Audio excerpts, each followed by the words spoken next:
It might be said that Isaiah was a privileged prophet. Unlike the other 8th century prophets who proclaimed their messages from outside the palace walls against the corruption that resided within and that filtered down to all levels of Israelite society, Isaiah was a consultant to a king, first Ahaz and later Hezekiah. Yet his closeness to the royal house did not cause him to soften the blows of God's words of judgment. The people had turned away from the Holy One of Israel, but God had not turned away from them. In fact, one day God's justice would reign throughout the earth. Isaiah speaks of a time when nations will beat their swords into plowshares and their spears into pruning hooks. Nation shall not lift up sword against nation, neither shall they learn war anymore. Mr. Wolfgang Roth focuses on the importance of faith in God that runs throughout the message of the prophets, as well as on the notion of the character of God reflected in the term, the Holy One of Israel.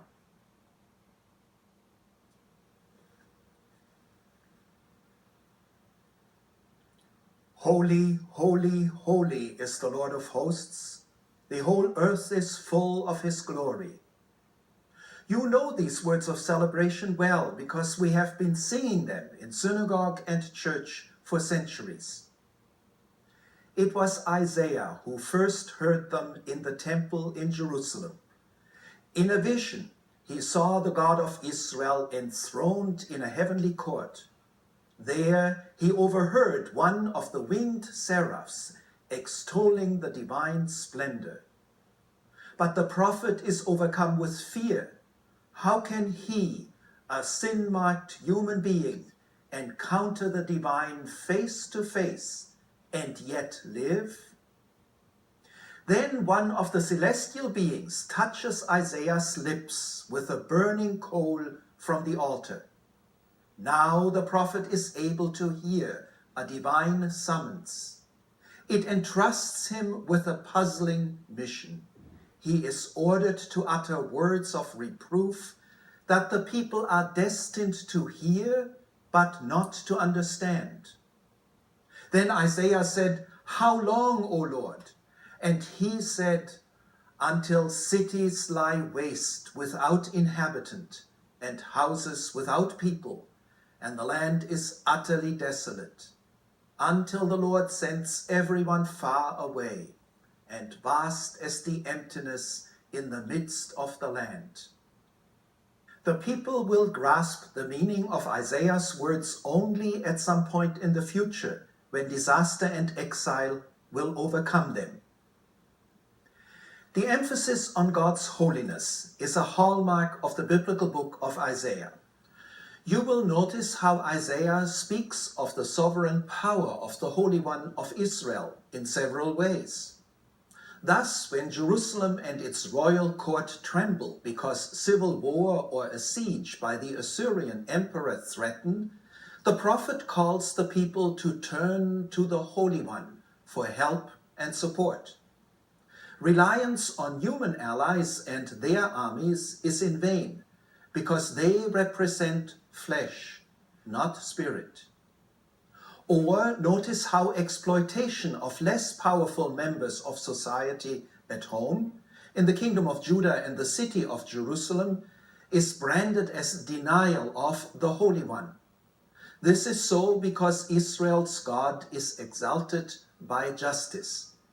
In other words, humility and mercy befit human beings, so that all, whatever their station, exult in the Holy One.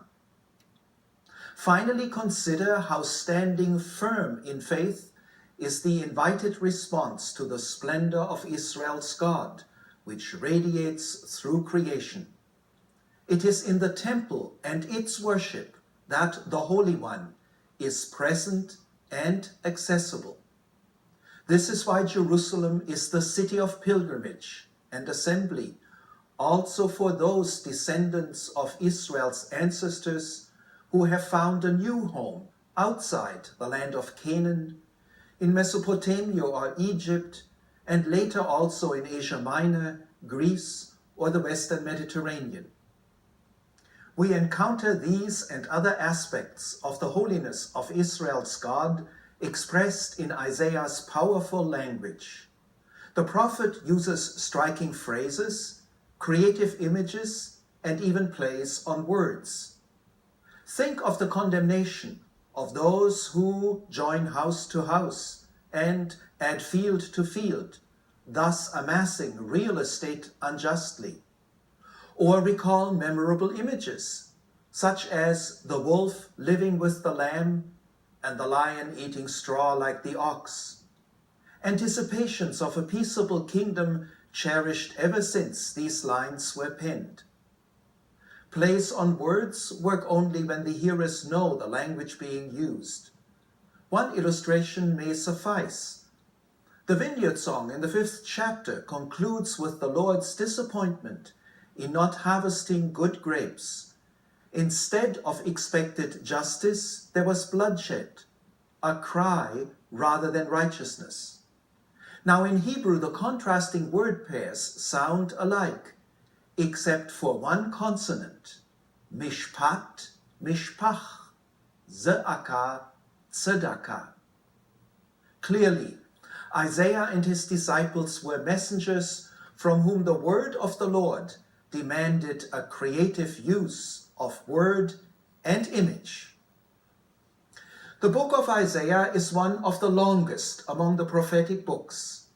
We know that Isaiah, who was active in the late 8th century in the capital of the kingdom of Judah, in Jerusalem, had disciples. They passed on both their master's spirit and his words from generation to generation, until the original announcement of destruction and exile, of which we already spoke, had been fulfilled. The burning of the temple and the Babylonian exile took place in the 6th century. Small wonder that the voices of the last disciples are formulated with these momentous events as backdrop. Hence, chapters 40 through 55 are attributed to Isaiah of Babylon. As for chapters 1 through 39, let me review what you have been reading. The first 4 chapters are a preview of the entire book.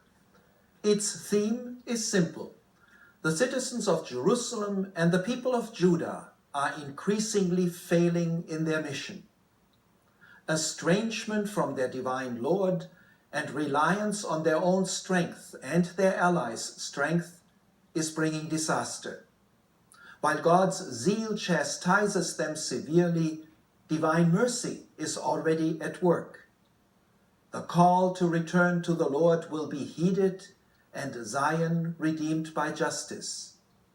In short, the prologue points to the message that progressively unfolds throughout the book.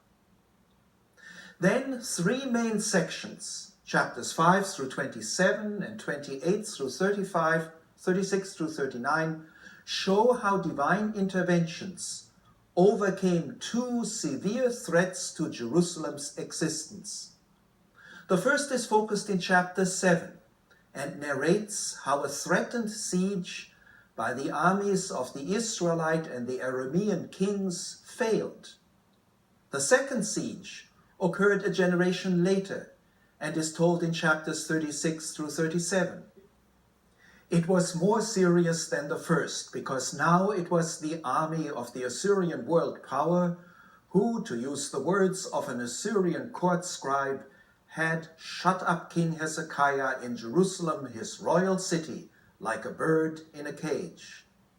But again, Jerusalem was miraculously rescued through divine action. In summary, Isaiah 1 through 39 contains many poetically formulated utterances that, when taken together, are cumulative. They show how the Holy One of Israel repeatedly intervened on Zion's behalf and provided reprieve from the destruction and exile that, more than a century later, became its fate. Chapters 40 through 66 then proceed to show how even in this seemingly irreversible situation, Jerusalem eventually triumphs. It is rebuilt at the command of Cyrus, the victorious Persian king.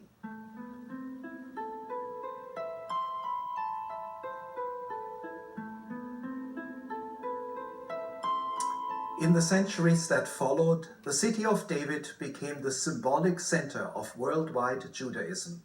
As such, it was later the stage of Jesus' crucifixion, of the founding of the church, and of the beginning of that creation-wide restoration that the concluding chapters of Isaiah's book already attest when they speak of new heavens and a new earth.